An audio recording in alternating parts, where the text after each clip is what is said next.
Hello, traders and investors. This is Dr. Ishant Luthra on behalf of KDI Advisory welcomes you all to the weekly equity roundup. आज के इस video में हम discuss करेंगे last week का market overview, top headlines, last week के top gainers and losers, market sentiments data, Nifty और bank Nifty का option data, economic calendar, technical outlook, top sector to watch, top picks and outlook for next week. Last week जो था हमारा वो Indian markets के लिए एक negative week रहा, जहां पर निफ्टी और सेंसेक्स में करीब 4.5% तक के लॉसेस देखने को मिले। निफ्टी मिड कैप में 3% और निफ्टी स्मॉल कैप में भी 2% की गिरावट देखी गई।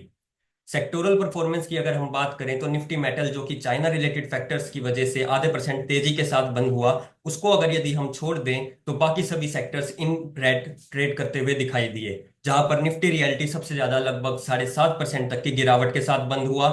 वहीं निफ्टी बैंक और निफ्टी फाइनेंशियल सर्विसेज में 4 से 5% तक के लॉसेस देखे जा सकते थे। निफ्टी ऑटो में भी 6% तक के लॉसेस देखे जा सकते थे। ग्लोबल मार्केट्स की अगर हम बात करें तो जो यूएस मार्केट्स है, तीनों ही इंडिसेस लगभग फ्लैट से स्लाइटली पॉजिटिव टेरिटरी में ट्रेड करते हुए दिखाई दिए। निकाई का बाजार 1% की गिरावट के साथ बंद हुआ। शंघाई और हैंगसेंग में कुछ स्टिमुलस पैकेजेस की वजह से काफी अच्छी तेजी देखी गई। हालांकि शंघाई की जो ये 8% की तेजी थी वो एक ही दिन में ट्रेड होती हुई दिखाई दी, क्योंकि 4 दिन के लिए 1 अक्टूबर से लेकर 7 अक्टूबर तक चाइना के बाजार बंद थे। हैंगसेंग में भी लास्ट वीक 10% तक की तेजी देखी गई। फुटसी डैक्स और कैक यानी कि यूरोपीय बाजार भी नेगेटिव टेरिटरी में ट्रेड करते हुए दिखाई दिए। लास्ट वीक की अगर हम टॉप हेडलाइंस के बारे में बात करें तो सबसे पहले सेबी ने कुछ रेस्ट्रिक्शंस लगाए एफ एंड ओ पर, जिसमें से कुछ एक थे कि एफ एंड ओ में सिर्फ वन एक्सपायरी पर वीक पर एक्सचेंज नियर टर्म नवंबर से एप्लीकेबल होगी। मिनिमम ट्रेडिंग अमाउंट जो है वो 5 लाख रुपए से बढ़ाकर 15 से 20 लाख रुपए तक सेबी ने पर लॉट कर दिया है। ईरान ने कुछ मिसाइल्स लॉन्च की जिसकी वजह से मिडल ईस्ट टेंशन हमें एस्केलेट होती हुई दिखाई दी। एफआईआई ने एक सिंगल डे में 3 अक्टूबर को 1 लाख करोड़ तक की सेलिंग करी, सभी सेगमेंट्स में मिलाकर अगर हम देखें तो। मिडल ईस्ट टेंशंस एस्केलेट होने की वजह से क्रूड ऑयल में भी स्पाइक देखा गया, जिसकी वजह से ओएमसीज और पेंट स्टॉक्स अंडर प्रेशर दिखाई दिए। स्विगी ने अपना आईपीओ साइज 5,000 करोड़ रुपए तक इंक्रीज कर दिया है। और hyundai का जो आईपीओ है वो मिड अक्टूबर तक आने की पूरे पूरे चांसेस हैं। इन्हीं सब रीजंस की वजह से लास्ट वीक में हमें निफ्टी, बैंक निफ्टी और अदर सभी इंडिसेस में भी गिरावट देखने को मिली। वीकली टॉप गेनर्स की अगर हम बात करें तो जो डॉक्टर लाल पैथ लैब्स है, उसमें करीब 7% तक की तेजी देखी गई। वो साउथ इंडिया में एक पोटेंशियल एक्विजिशन देख रहे हैं, जिसकी वैल्यू 3,000 से 4,000 करोड़ रुपए तक की बताई जा रही है। चाइना रिलेटेड फैक्टर्स, साथ ही साथ कोटक द्वारा अपग्रेड किए जाने पर नेल्को के शेयर में 6.5% तक की तेजी देखी गई। टाटा केमिकल्स में एक न्यू चीफ मार्केटिंग ऑफिसर ने ज्वाइन किया है, जो कि टाटा केमिकल्स कंपनी के लिए एक पॉजिटिव सेंटीमेंट क्रिएट कर रहा है। शेयर में लास्ट वीक में करीब 6% तक की तेजी देखी गई। पेट्रोनेट एलएनजी में 5.5% तक की तेजी देखी गई, एमके के एक अपग्रेड के कारण।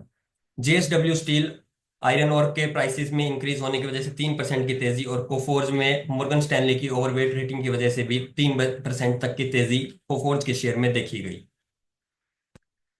टॉप लूजर्स में Q2 बिजनेस अपडेट के कारण काफी कंपनीज के Q2 अपडेट्स आए हैं वीकर डिमांड के कारण। और जो बिजनेस ग्रोथ है उसमें एक स्लो ग्रोथ देखी जा रही है, जिसकी वजह से M&M फाइनेंशियल में 10% तक के लॉसेस देखे गए। डाबर में भी जो Q2 के अपडेट्स हैं वो वीकर साइड पर हमें देखने को मिले, जिसकी वजह से 9.5% की गिरावट। गोदरेज प्रॉपर्टीज 9% तक की गिरावट। रिलायंस इंडस्ट्रीज 9% तक की गिरावट। टीवीएस मोटर जो है उसमें वीक फेस्टिव सीजन की डिमांड के कारण 9% तक की गिरावट देखी गई। और जुबिलेंट फूड वर्क्स को एक टैक्स का डिमांड ऑर्डर मिला है, जिसकी वजह से 9% तक की गिरावट जुबिलेंट फूड वर्क्स के शेयर में देखी गई। मार्केट सेंटीमेंट की डाटा की बात करें तो कैश में सबसे पहले एफआईआई ने करीब लास्ट वीक में 40,500 करोड़ तक के कैश सेगमेंट में सेलिंग करी। डीआईआई ने उसको कुछ हद तक कवर करने की कोशिश की, 33,000 करोड़ तक की उनकी बाइंग रही। नेट 7 साढ़े 7 हजार करोड़ के आसपास मार्केट से कैश आउटफ्लो रहा। एफआईआई की यदि एक्टिविटी की बात करें तो इंडेक्स फ्यूचर में 19,000 करोड़ की सेलिंग, इंडेक्स ऑप्शन में 47,000 करोड़ की सेलिंग, स्टॉक फ्यूचर्स में 19,000 करोड़ की सेलिंग और स्टॉक ऑप्शन में लगभग 15,000 करोड़ तक की सेलिंग देखी गई। निफ्टी विक्स की यदि अगर हम बात करें तो करीब 19% की तेजी पूरे वीक में निफ्टी विक्स में देखी गई। नेक्स्ट वीक के लिए अगर हम ऑप्शन डाटा की बात करें तो निफ्टी का क्लोज जो है वो 25,014 तक के लेवल पर है।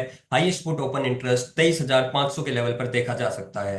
हाईएस्ट कॉल ओपन इंटरेस्ट 23,950 तक के लेवल पर है। Highest volume put 25,000, highest volume call 25,500 के लेवल पर है। निफ्टी का पुट कॉल रेशियो 0.97 पर है। बैंक निफ्टी की अगर हम बात करें तो 51,462 पर जो लास्ट क्लोज है वो देखा गया। हाईएस्ट पुट ओपन इंटरेस्ट 50,500 के लेवल पर है। हाईएस्ट कॉल ओपन इंटरेस्ट 62,000 के लेवल पर है। हाईएस्ट वॉल्यूम पुट 43,000 के लेवल पर देखा गया और हाईएस्ट वॉल्यूम अगर हम कॉल साइड की बात करें तो 52,000 के लेवल पर देखा जा सकता है। Put call ratio bank Nifty का 1.15 पर है।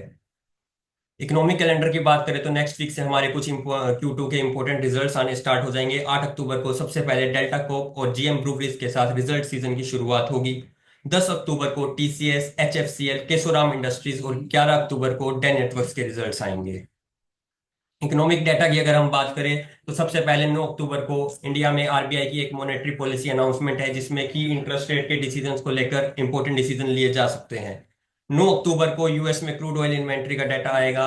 9 अक्टूबर को ही एफओएमसी की मीटिंग के मिनट्स आएंगे यूएस में। 10 अक्टूबर को कोर सीपीआई का डाटा आएगा।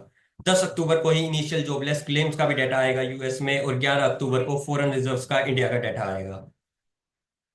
टेक्निकल आउटलुक की बात करें तो निफ्टी में एक राइजिंग चैनल पैटर्न का ब्रेकडाउन देखा हमने लास्ट वीक, जो कि अगर मार्केट में निफ्टी का ये मोमेंटम कंटिन्यू रहता है तो नीचे की साइड निफ्टी को 24,850 के लेवल पर एक सपोर्ट मिलेगा।